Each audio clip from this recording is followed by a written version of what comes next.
Hi everyone, Jessica Henry here, welcoming you back to my studio. We are beginning our third session of Renaissance Academy, and in this session we are going to be doing landscape painting. Very excited to begin this one. We're going to start out with 2 weeks of working on one painting in the studio.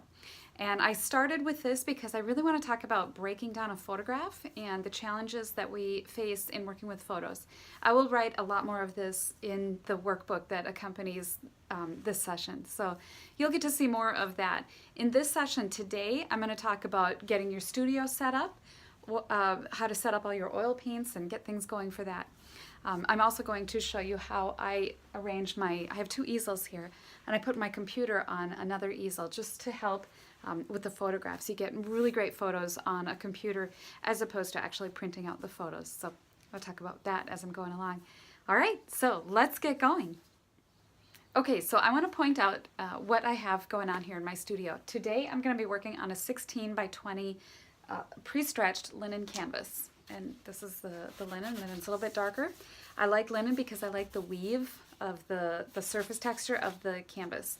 Cotton has just this really perfect weave, and inside each of the little holes of the weave, it's difficult for the paint to work in there, and you have to work especially hard. Linen has a smoother surface quality, and I really like the way the paint comes off the brush on a linen canvas. Also, linens are typically oil primed. On a cotton canvas is typically acrylic primed, and the jury's still out on delamination over years and time if the paint flakes away from, oil paint flakes away from an acrylic canvas, because one's water-based, one's oil-based. So I personally have seen a few issues of that with some of my paintings. So I try to keep all of the ingredients in what it is I'm making to be very simplified. So my oil paintings are on oil primed linen, and then they just adhere better, it seems, over time. So that's that. And this looks off color because I did put a tone on this. This is just a little bit of burnt sienna and ultramarine blue. Brushed it on quick and dabbed it off. And I will show you more about how I do that very soon. So that is the canvas I'm going to be painting on. You'll want a good sturdy studio easel for your studio. You don't have to get one this big, but you do want something that's not going to be really flimsy because you'll be fighting with it more than what's necessary. So get yourself a good easel. You're going to be using it throughout not just this whole year, but the rest of your painting career. So it's a good investment. All right. So, and then I also paint on one of my palettes. Okay. So I make these, and we're going to be marketing these. I have sold quite a few already, but we're going to be mass producing them and make these a lot more readily available. This is left-handed. I have right-handed. My right-handed is actually at the manufacturer's right now getting looked at. So anyway, painting on a left-handed one today. But this design comes to me from my years at the Atelier Le Sueur. We had one of the alumni from the atelier go over to France and tour Bouguereau's studio, and they were allowed to make a copy of his actual palette. And so he came back and we all had access to that design. So that's where this palette design comes from, as well as the counterweight on the back. This is all directly from Bouguereau's palette. Now, the little twist that I do on my palettes, as opposed to as they came back from Bouguereau's, is I make them a little bit more ergonomically friendly. My hand, the thumb hole, and then where your fingers curve around here, it's just really comfortable, and you can hold it for hours in the studio, and they're lightweight. When you get it, you'll see the balance kind of tips more heavily this way, but once you get the paint on it, on the surface here, then it balances, and it's just very comfortable to hold in your hand. These are made of 1/4-inch birch, and so is this as well. So that's the little bit of the history of my palette, and we used to varnish them, but from here on out we're going to be doing a coat of oil, linseed oil, and that's all you really need on your palette. The more you use it and the more you put your coats of oil on it, the more like glass it'll become. So that's great. So here we go. Here's our palette. So get yourself a good palette. You can order one from us soon. If not, otherwise, some people paint on glass. You can paint on ceramic. You can. When I was first starting out, I used a deviled eggs Tupperware container, and I put the paint in the separate little wells for deviled eggs and painted on the lid. So then I'd flip the lid back on the container, and that was it, and I'd throw it in the freezer. These paints, don't throw wooden pallets or any sort of wood in the freezer, but if you take the paints off of your palette, you can put them in a Tupperware container with the lid on and throw it in the freezer, and they keep almost indefinitely. So that's a really good little trick with that. All right, so take care of your palette. It is every bit as important as your easel.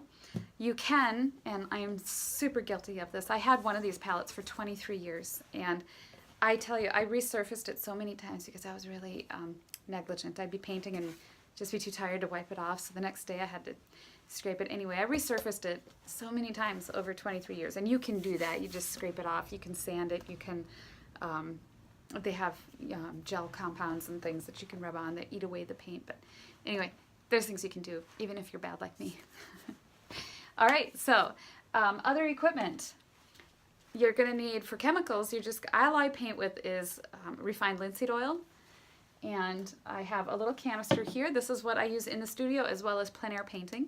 This is just a little canister, and you take the lid off. And you want to make sure, if you do get these, that little rubber, there's a rubber gasket lining this. There's a trench in here. You can't see because it's just full of crusty old paint. That rubber gasket has to be firmly in place when you put the lid on, otherwise it'll leak, and you don't want that.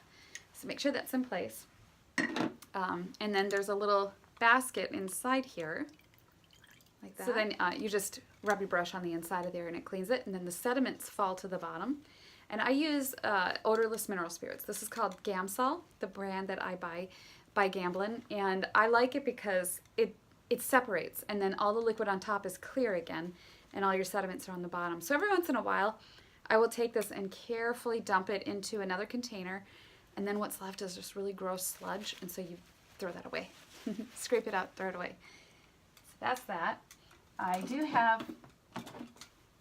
have another little container here. You can clip this like so onto your palette. I end up taking this with me plein air painting, and I clip it on my outdoor plein air. There's this little thing that slips off to the side. And this is my linseed oil, and I use this one with the lid on. These are really cheap. I like this one because it does clip on my easel, and I like this container because the lid stays shut. So you can get little canisters that have a little lid or whatever you have to do. And that's for my linseed oil. I don't really use very much, so this has already lasted me now a few years. Other equipment. This is I've gone through many different styles of palette knives, and I like this one. I don't paint with it very much, but if I do, this one's nice because it has a point. You can get in and do little tiny details. You can scratch in some grasses. You can, whatever you need. You can also just scrape off your palette quick and clean your palette, wipe it down with the rag, and you're good to go. So it's good to have at least one palette knife. And I wouldn't get a plastic one. Don't get a plastic one. Brushes. Lots of schools of thoughts on brushes. I like to keep things pretty simple. When I go out in the field, or even when I'm working at home, the simpler I can keep things, the better. So I like to stick with 2, 4, 6, 8. And what I mean by that is there is a number here on the brush. This is a Signet series brush by Robert Simmons. This is a size 6, and I do like a flat. I tend to grind down the edges, the corners, and it ends up being a filbert. A filbert is shaped like your finger. Okay, this is a filbert. Okay, you can see that it's rounded like that. It one time was a flat. It says it was a flat, and so that's what I end up doing. These are exactly the same brushes, and that's what happens. So there's that. And what to look for in a brush. You want brushes that have a nice, long, glossy handle.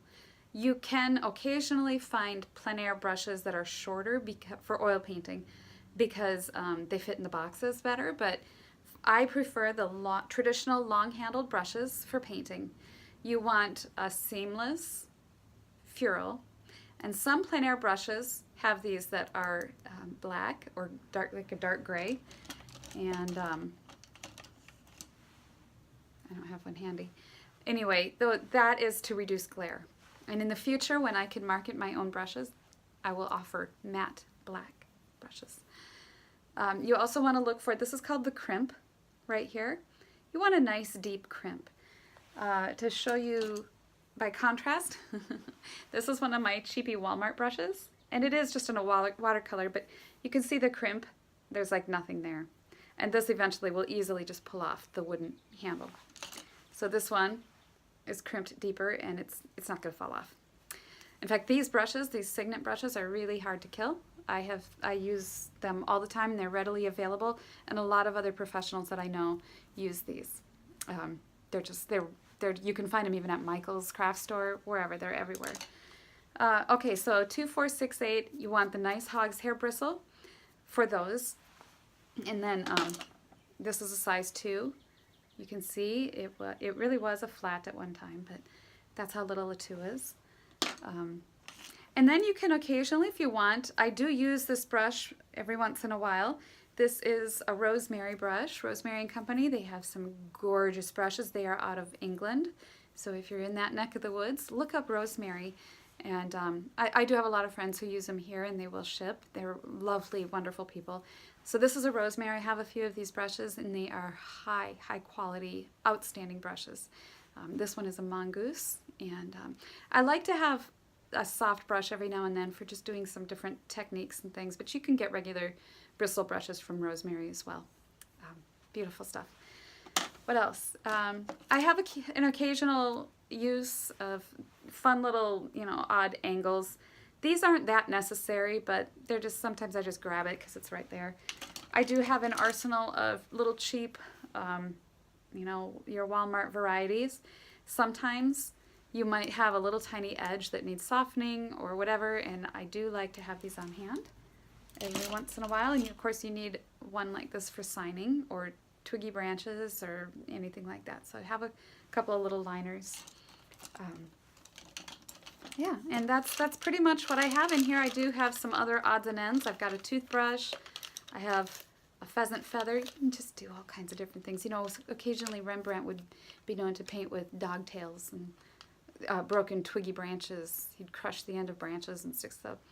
It's really, you want good tools, but don't skimp on buying cheap stuff and think that you're going to get really good quality paintings from it, because cheap brushes have done more to aggravate people and turn them away from painting than anything else. So buy decent stuff. You don't have to buy the most expensive, but buy good stuff that's not going to frustrate you. So anyway, that's what I have.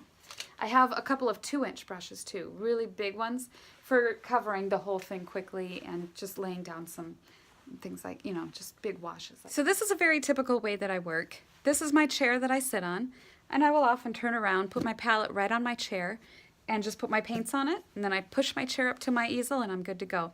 Sometimes I push my chair off to the side and then I can hold my palette and I'm walking back and forth in front of the easel to do my work. I want to show you the different paints that I use and getting them on my canvas or getting them on my palette.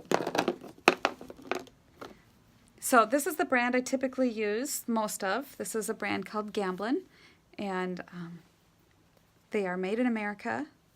Good quality, and they're all nice machine ground, good pigments. What I like about a good quality paint is when you open the lid, it's not full of that gross filler, and that is just filler and oils that come out. Good quality paints don't have that. Occasionally I might get that with a little bit of oil on the top with Gamblin, but that doesn't happen very often. So this is titanium white. Zinc white has a lot of lead. Titanium white is just a nice, clean, bright white. I'm almost out of this one, but this is Cad Yellow Medium.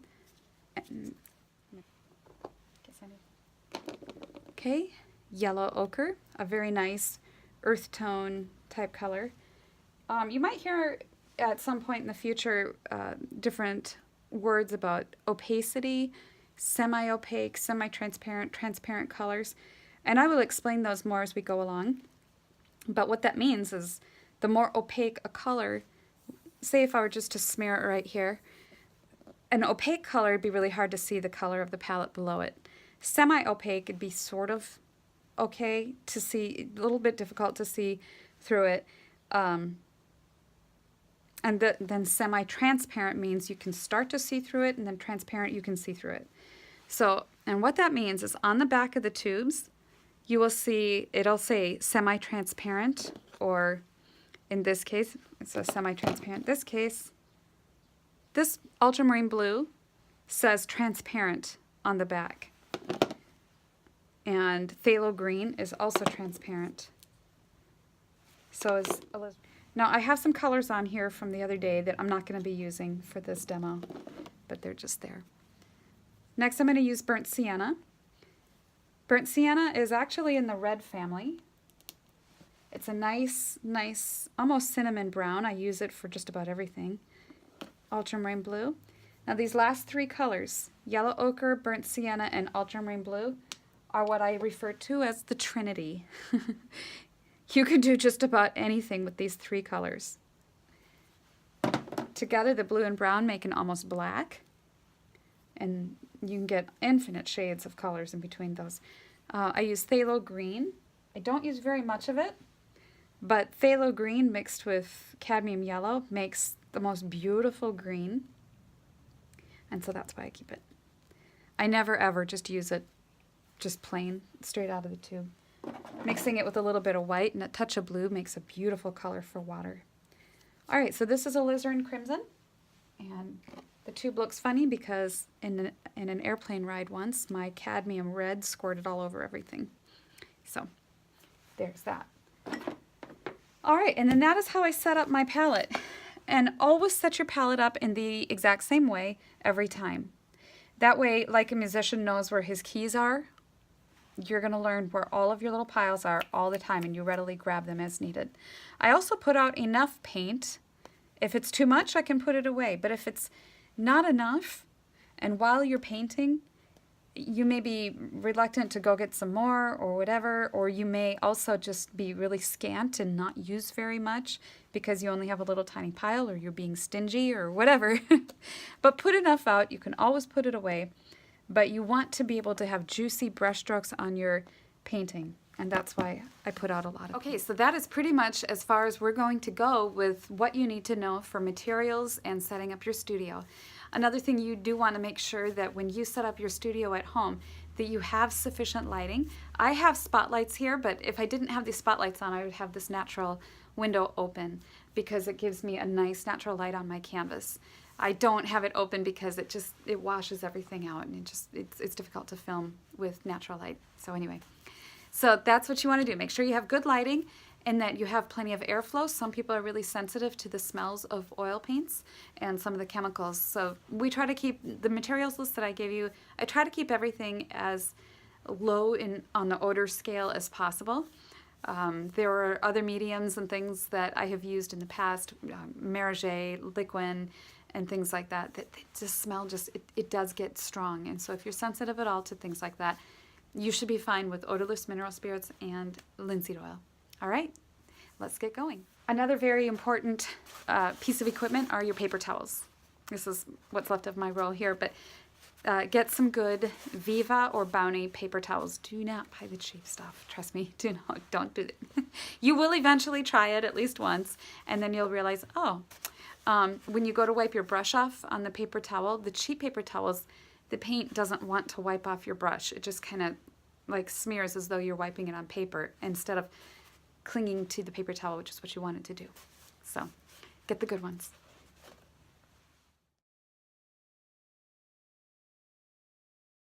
I'm going to start out with a thumbnail sketch of my drawing over there. And to do that, I'm just going to do a few little squares on my drawing paper and come up with a design that I think is going to work really nice on this canvas. So this is a 16 by 20, and I do like the horizontal format given the photo reference that I'll be doing for the painting. So I'm just going to do, by thumbnail we mean little. You don't need to do a big fully realized drawing. What I want to work out here is just the basic design that I'm going to put on here. So looking at my picture, I see I want the focal point at about this area here. And the way I come up with that is when I look at it, I've got the mountains and so forth coming down. And I see that this valley has this area here of light grass and so forth. So I really want to draw the eye right back in there. And what's nice about this design, and the reason I chose this photograph, is because I pretty much have a 2/3 division. So I've got my land and sky. I know that there's more sky on the photo, but I'm going to eliminate some of that as well. And then I've got my focal area is about at this junction here. So I've got the 2/3, 1/3 rule. And this is nice. It's not required, but this is sort of that, you've heard people talk about the golden section. And maybe I'll do a video sometime on what that means, as maybe in our second or third year as we go along. But you've probably seen that snail type picture. This is a really bad example. But that is explaining the principles of idealistic beauty. And it's arranged as such. And that's how we get the standard sizes for our 8x10, 10x12, 16x20 canvases, because aesthetically that's what's most pleasing. And so dividing up this canvas in the 1/3, 2/3, that follows this rule of thumb. Okay, so this is our focal area. Now, it doesn't mean I have to stay exactly within these confines. So I'm going to bring this hill, it sort of slopes down back in this way. And again, it's just a thumbnail. It's not the fully realized drawing. There's going to be issues and problems or discrepancies from this according to my picture there. And then I've got this hill that comes down around in front. Oh, I also wanted to give photo credit to this photo. Daniel Hill-Riedel took this picture on his way back from Colorado. And I'm just so thrilled. When he sent it to me, I just about died. I thought, oh my gosh, we've got to do that one as a group.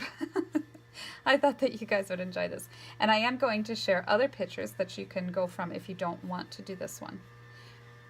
So I love this pile of rock formation here too. It really pulls this close and pushes all of that back.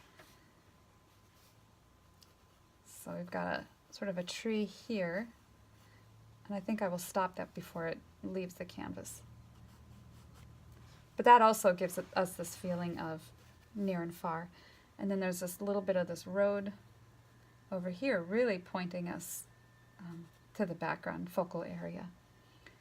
Okay, so that's going to be good enough for now. What I want to establish on this, I've already established the basics of this composition. What I want to determine are my values. And I know I'm going to have these clouds helping with my composition, and they get smaller and smaller way back here. So I want to figure out where those are going to live on here in that way. And then I also want to say, okay, so if this is my value, where is my lightest light going to be? Well, it's the clouds. And then these values back here, a funny thing happens when you zero in on looking at something. The longer you look at it, the darker it becomes. And so the more I spend time looking at those distant hills, they appear darker. But if I look at those hills way in the background, and I look at something really dark up front, and I just look at this dark, there's a dark tree right here. If I just spend time looking at this, and out of the corner of my eye, I look back here, suddenly those are back to being light again. So that's called keeping it all in perspective. Looking at everything as a whole. Establish where your darkest darks are going to be, and what value those distant hills are going to be. And so those are really important. So this is all a lot lighter back there than we realize. And then we're going to let these be nice and dark up front. As well as this tree silhouetted against the sky. It doesn't have to be perfect, but really what I want to do is just establish what's called the no tan. Remember when we were talking about color, watercolor, how we had, if we had a circle, 2/3 of that was one color of the, we did the secondary color wheel. We had purple, orange, and green. So you had 2/3 of it as one color, and then 1/3 of it was another color, and then like a small portion, or maybe it was about like that, this was the one color, and then a small accent was yet another color. No Tan works it out in a very similar methodology. With No Tan, we have dark and light, and it's only black and white. And No Tan is a Japanese word, and so you can remember that by the yin yang or whatever, if that helps you. But the point is that it's the ratio of your black areas to your white areas in a work of art. So in this case, if this whole area here would be considered black, all of this in here, just as you squint way down at your drawing, that gives you the No Tan. Squint way down and you'll see these big bold shapes. And so your No Tan, you want to be very interesting. Give yourself good, interesting shapes as you squint down at that. And we've got a black sort of landmark blob back in here. Okay. So essentially what we have here is we have a No Tan made up of three. We've got a significant area of middle tone. But if I had to block this out as this is my dark, with the spot of dark back here, and then the rest is my light. And so that's what I've worked out here in this thumbnail sketch. Okay.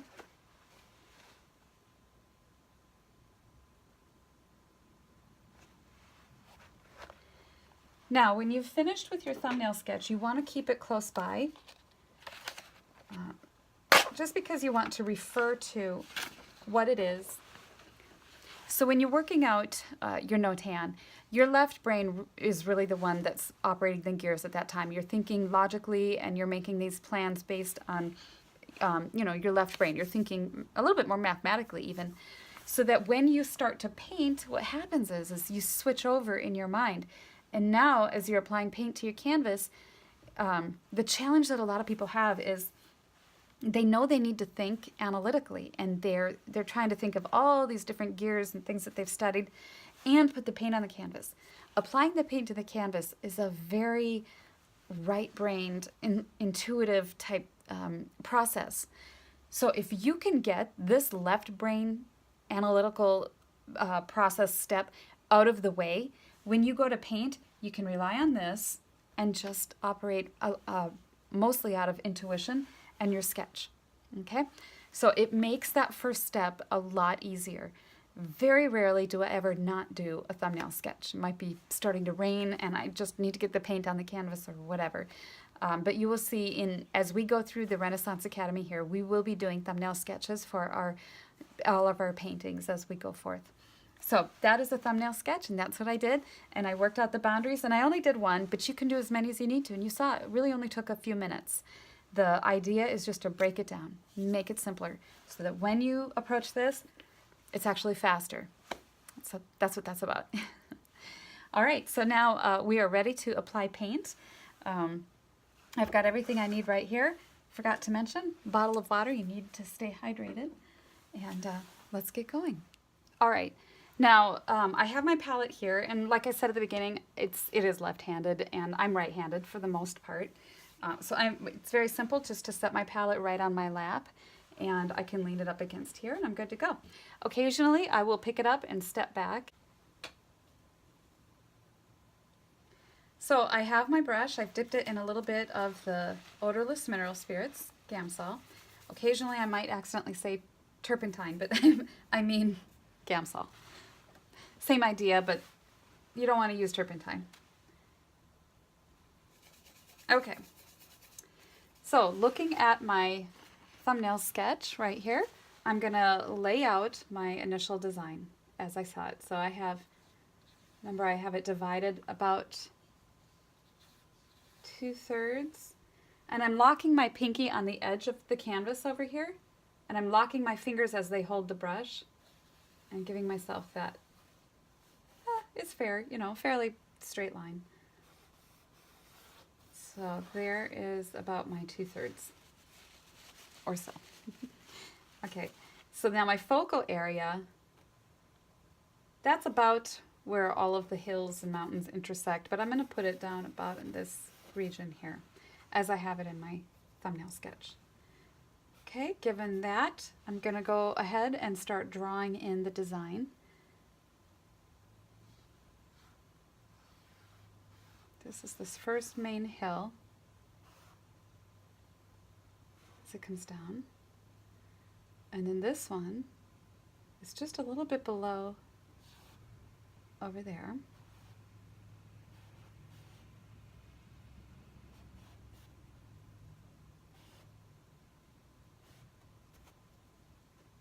I don't want these converging right in the middle, so I'm going to pull this over just a little bit more like this.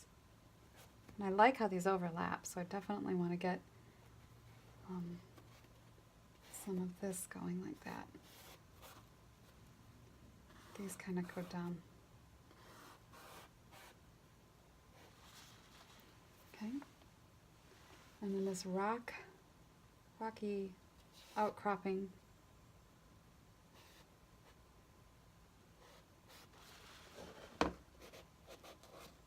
And sometimes you just have to make decisions that are based purely on aesthetics. So you may end up making choices and just doing things a little bit differently than you see them. You can't be super ultra literal. If you need to move a tree or make adjustments that way, then you need to do that. So there's this road that comes like this.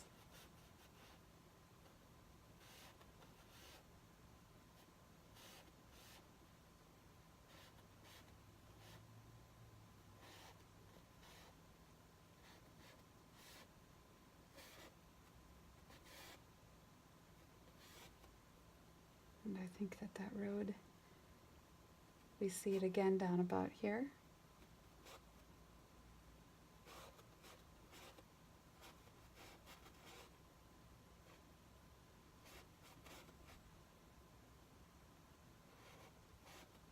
That's about like that. So that makes a really interesting feature to the painting, in that it just comes around this way and we feel that hairpin turn in there.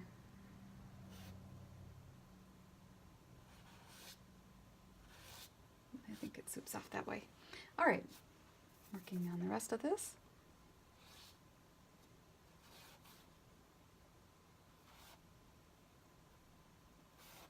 And you notice I'm keeping my lines really simple and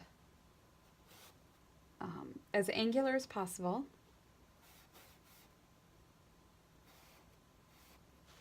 I'm going to wipe this off now that I don't need that anymore.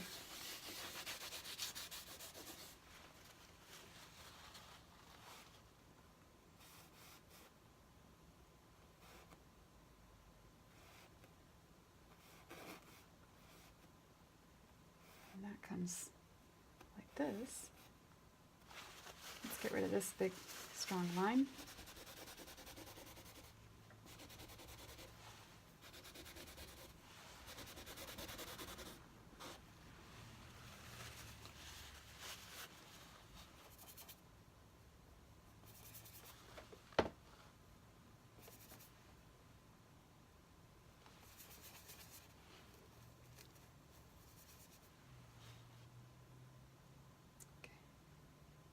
This comes up.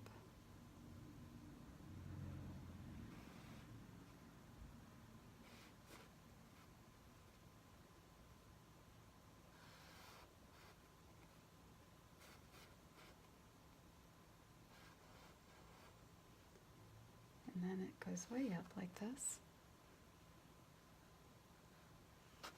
Let's bring that out.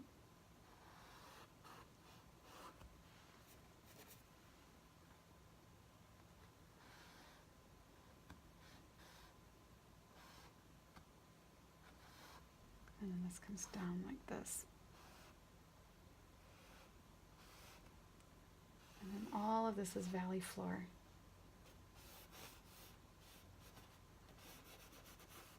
Like that. Okay, now I'm going to figure out where, let's do the clouds first. And I don't have to keep them exactly where I see them on the picture. So I'm going to think about where I'm going to put them in relation to the composition and how that's best going to work to my advantage.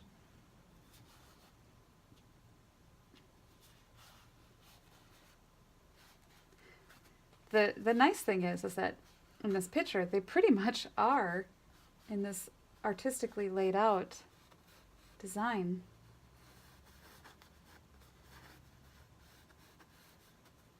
And they get really small way over here, very light.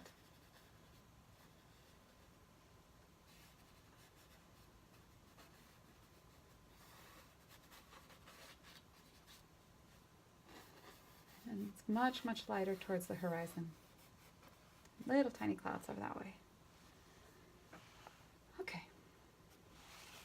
All right. Oh, this tree. So if this tree, we had decided, lives in about this area.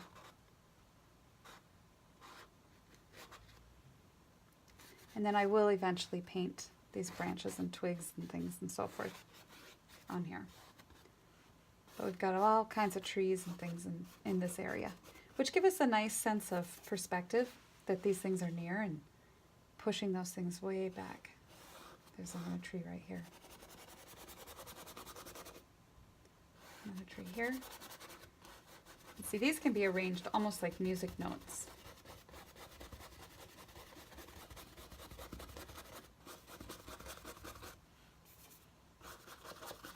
Okay, so now I'm just going to do a thin scumbling where I want the values to be.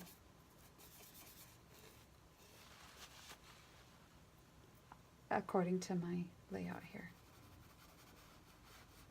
You don't want to go too dark at this point because it can get away from you. So that's fine for that.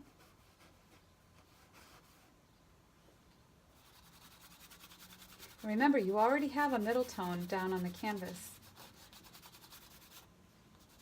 And I will demonstrate that. I already will. So just like drawing with that soft 45-degree angle, I'm just going to take and kind of give that a gentle sort of a smudge that way, just so I can see that's my value there.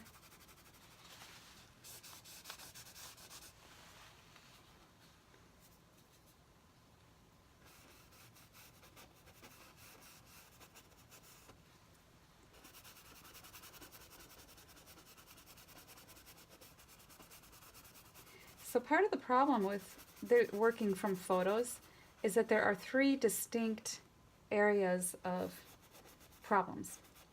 And those are your values, your drawing, and then the distortions. Okay, so drawing and distortions are very similar in their problems with each other. With this, we don't have so much that problem in here because it's a landscape. But if we were working from working on a portrait or with people or animals, you would notice some other areas where there's problems. I'm sure that we've all seen selfies taken where the camera's held too close and you see the nose, your nose, oh my gosh, it looks so big, or whatever, you know, or hands in photos, if they're too close to the camera, can appear too large, whatever. So those are the problems with those distortions. And then the main problem that we will encounter with doing our landscape painting is in the area of value distortion. Value and color, those are the main distortions. And so with this, we want to make sure that when we're working on these things that our values do not get too dark. So sometimes, like I said, if you focus on an area, it can appear too dark the longer you focus on it.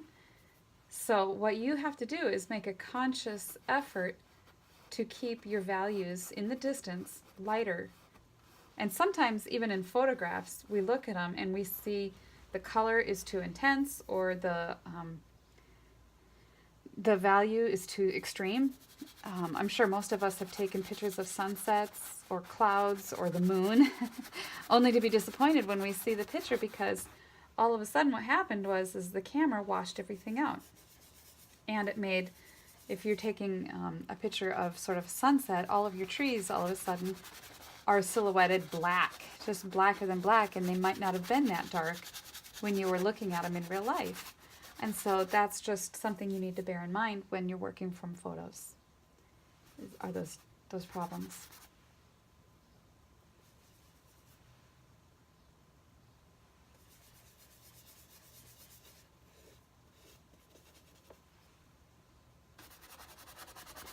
So this is still, I'm just using the ultramarine blue and the burnt sienna.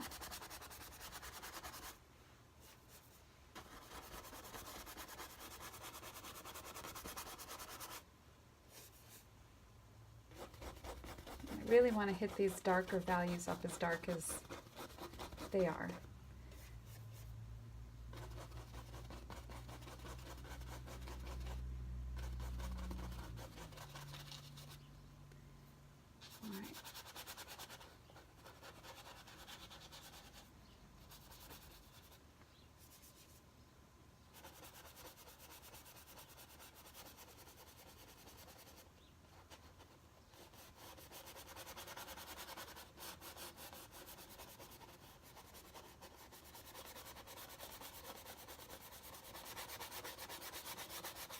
Also, keeping my brush strokes in the angle and the way that the land is growing will help to give that feeling of land formation and the weight of the land.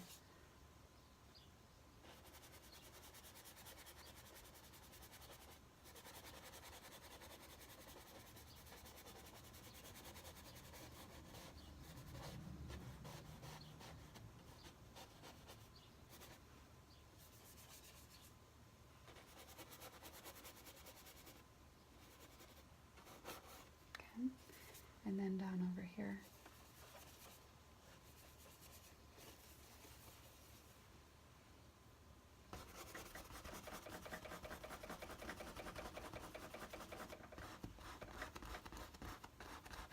I've got these nice strong dark shadows in this hillside here.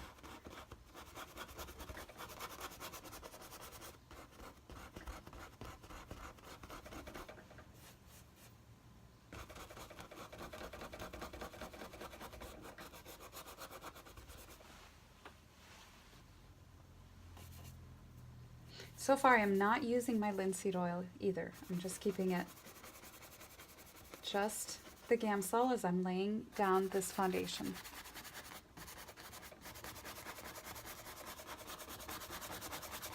Now these trees down below here, as they get closer to us, are starting to get really bright, and we see a lot of spring green.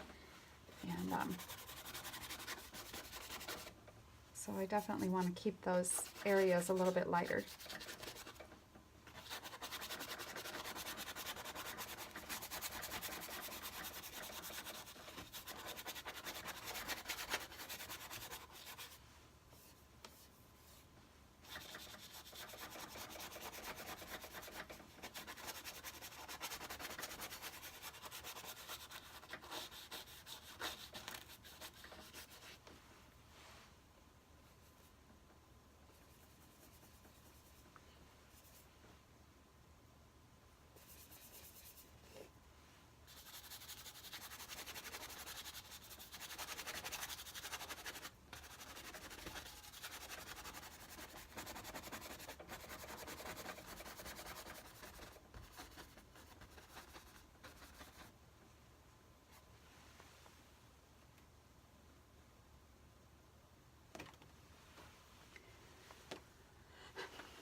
All right, on the tree.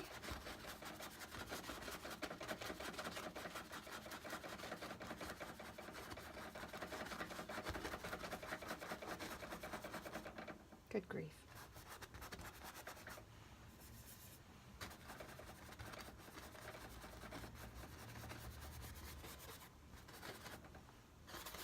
Okay, and then I am just going to suggest a little bit of the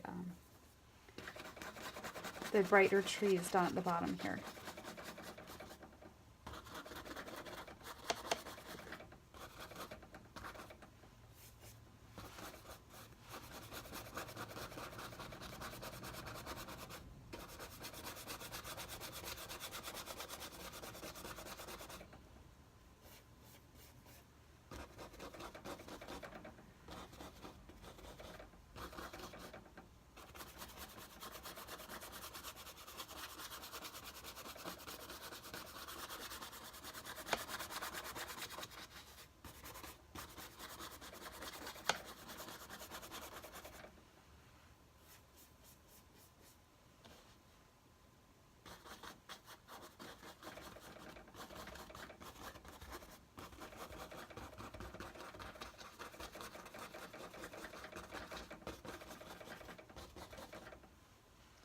Okay. I'm trying to put that tree back in. That's fine. Okay. And then this will all be lighter tones in here. I just want a little bit of a glaze over this, a thinner wash.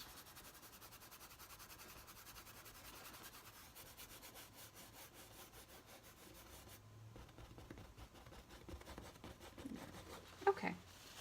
All right, now, once this is established, I clean off my palette and then I start, it's like I'm starting over now. I'm going to start from the sky in the furthest away background to what's up close.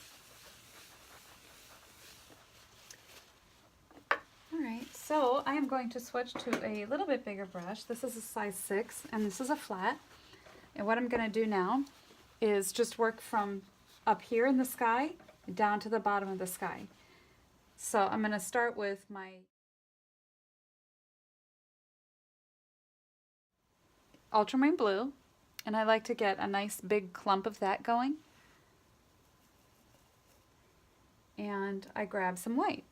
Okay, so I put two little piles together like this, and instead of just mixing those all up like this, I don't know how much of the blue or white I'm still going to need, so I'll take a little bit of that and a little bit of the white, and I paint those two together until I know that, you know, that might be the right shade. But I want a little bit bigger puddle because I do have a lot of sky to cover up here.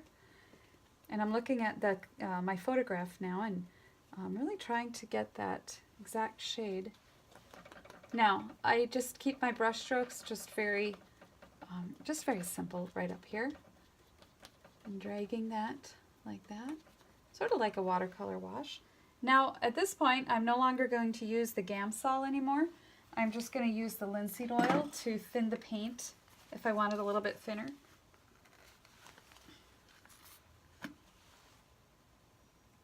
The only thing I'm going to do with the Gamsol now is to clean my brush. A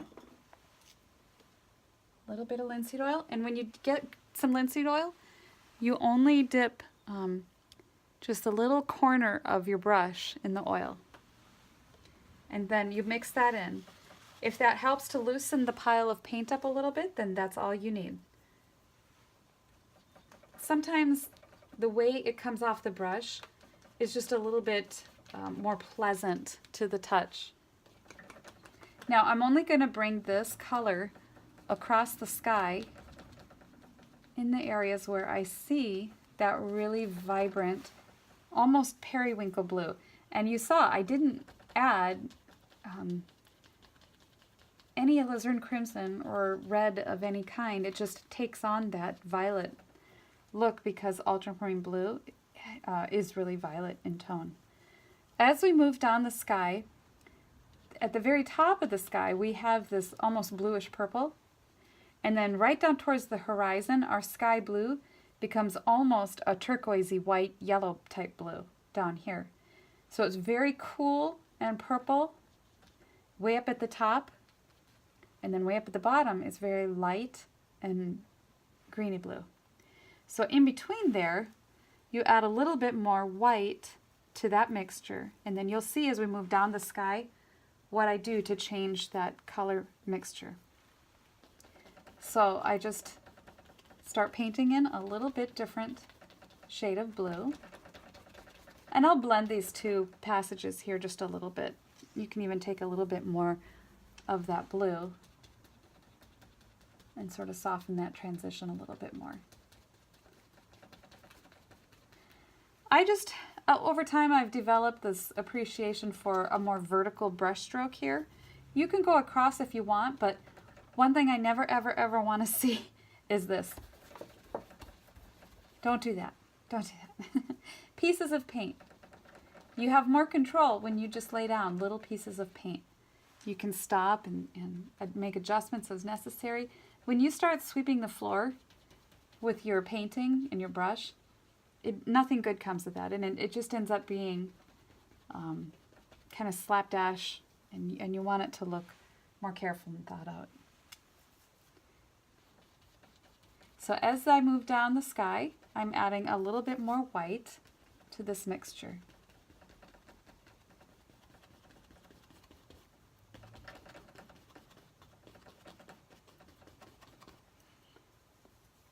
This over here needs a little bit more blue. As we're close to that cloud, it kind of was still very bright blue over here.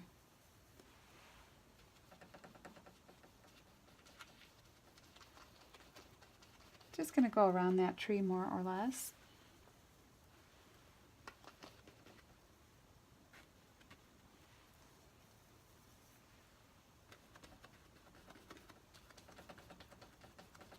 And I'm going to overlap these over on top of these clouds a little bit too, because it's enough that I know a general idea of where they're going to be.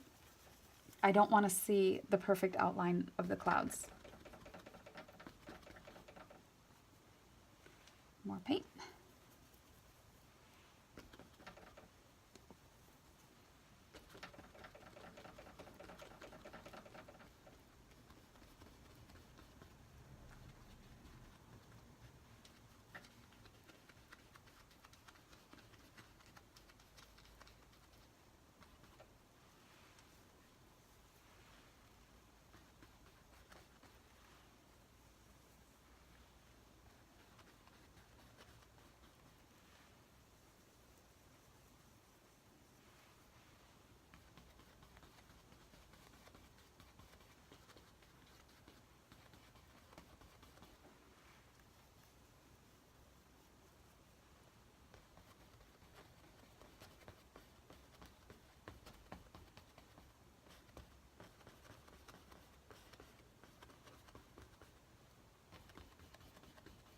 Now, as I approach, I'm getting closer to about the midway point, and I want the sky to really have that dome-like effect. So I'm going to start incorporating a little bit more white to this, like that. And then I'm going to add the smallest touch of phthalo green, and that will warm that up, believe it or not.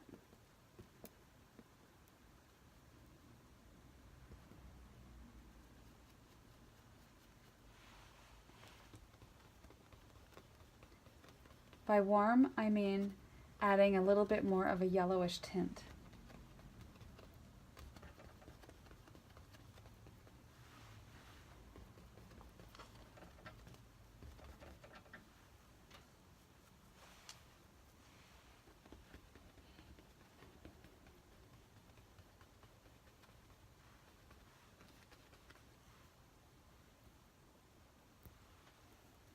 Now, if your brush is loaded well enough, you can cover just about any color with just by loading the brush to be nice and full.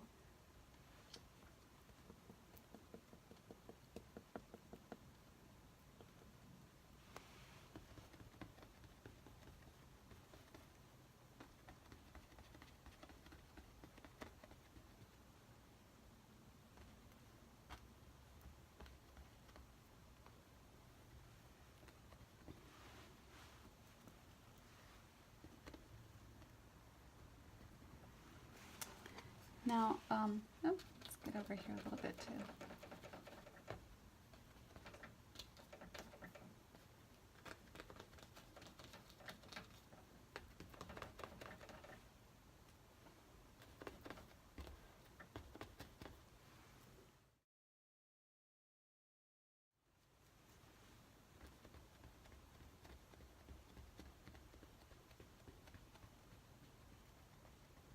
All right, now, as I've moved closer now towards the bottom, I'm going to take just a touch of that yellow, cad yellow medium, just a little bit. Not too much, because if you get too much, it'll mix with the blue and turn it green. But we're getting way down here now. And I really want to try to pick up some of that warmth of the sky.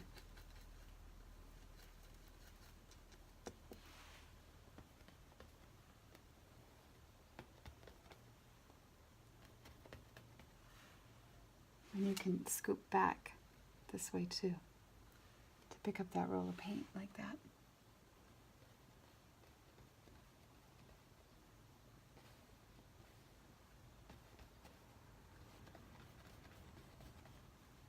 Let's get a little bit more white in that.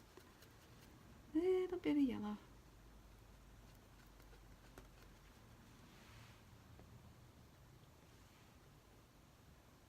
Just like that.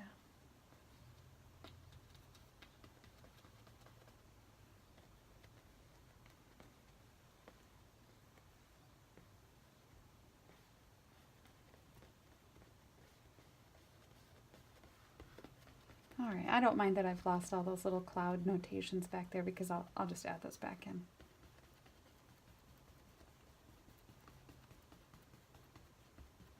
But see, you can start to feel that the sky has this movement of being up close over your head, way up here, and then it goes way back there. So what I'm going to do now is just set this brush down, take a clean brush, and hold my paper towel in this hand, and I'm going to go through here and just soften these transitions. And right now I'm only working on the area where I see the darkest blue. And I'm doing that with smaller brush strokes.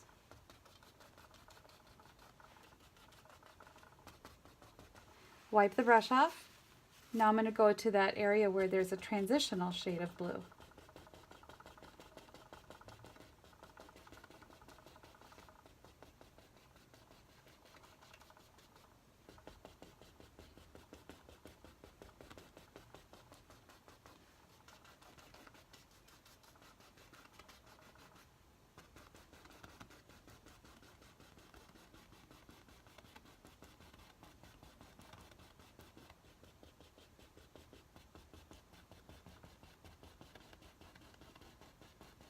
And wiping my brush off, I'm getting down into these areas that are definitely lighter in tone.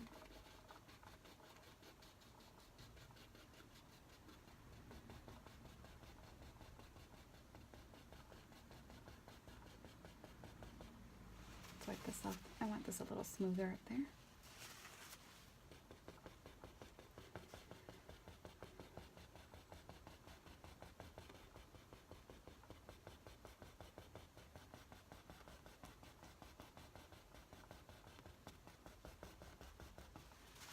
Wipe. When your brush gets too loaded and it starts muddying the color a little bit, you want to clean it off.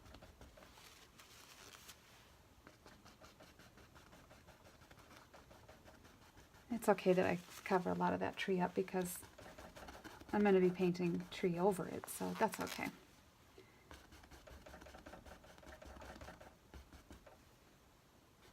Coming out, go over here.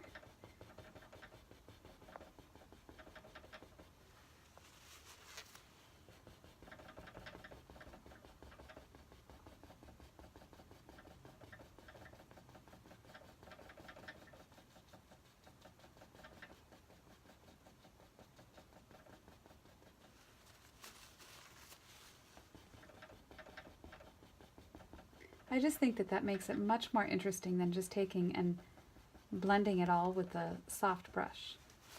This still maintains some sort of a textural integrity, which I think enhances it a little bit more.